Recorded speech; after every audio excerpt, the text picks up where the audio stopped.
I happen to have grown up in Cambridge, Massachusetts.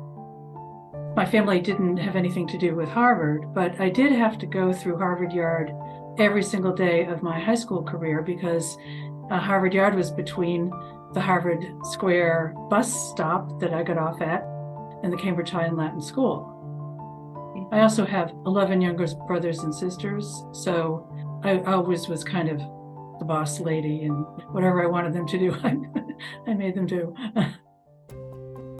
I took some medical sociology courses, and I really enjoyed that.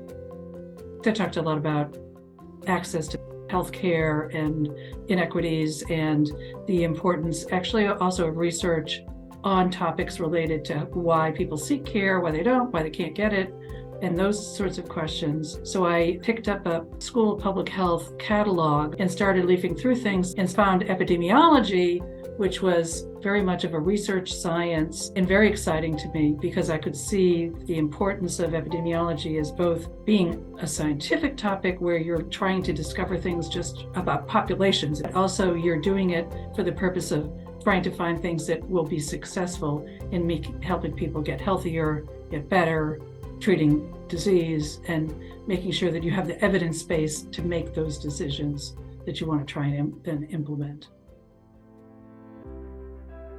Fortunately, I went to National Cancer Institute as a fellow after I got my PhD at the University of North Carolina in epidemiology. And so that gave me 5 years of grounding right off the bat in a research setting with excellent resources and excellent mentorship and leadership and a critical mass of people. It was probably the biggest epidemiology program anywhere.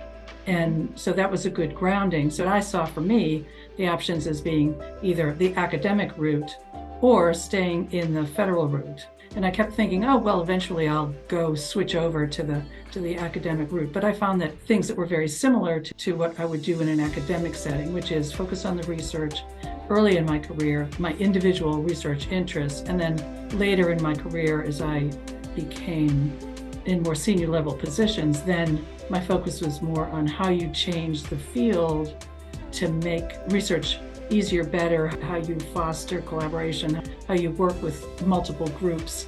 So most of my career was spent interacting with academic groups and medical centers all the time and trying to work across universities and across academic situations and having that long view about what the field needed and what the government could in fact do to either support research through funding dollars or support research and move it forward through scientific initiatives to promote a scientific area or to promote a value system such as collaboration by having the ability to bring people together and encourage them to work together and creating steering committees of people in different academic settings to achieve very big, very large scale research initiatives. So it's very exciting to be there because my job was really to know where the edge of science was and what was needed to move it forward, and then figure out how you can make that happen.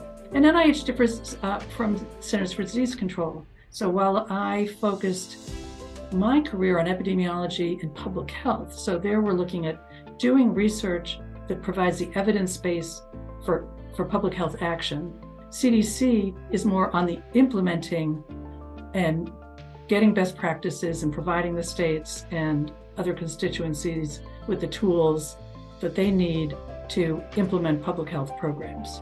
So some of the big efforts that I was involved in included the very early stages of the All of Us research program that now has 350,000 enrollees looking at a wide range of diseases. That required a lot of planning and working all across NIH. And other things such as states have cancer registries.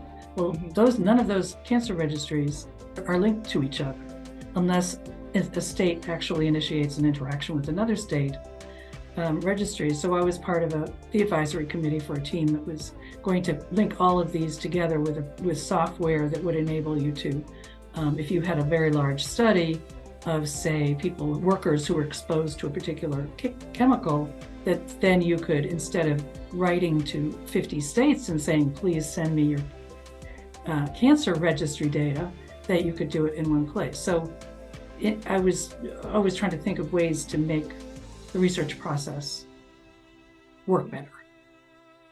In government service, you really have a firm belief in the value of what you're doing and the mission that you have. So that makes many things easier because you have this very strong compass and direction that you're following because you really believe in it. It's a wonderful thing to see a group of people who all are passionate about what they're doing. And I think at NIH is pervasive and it is awesome.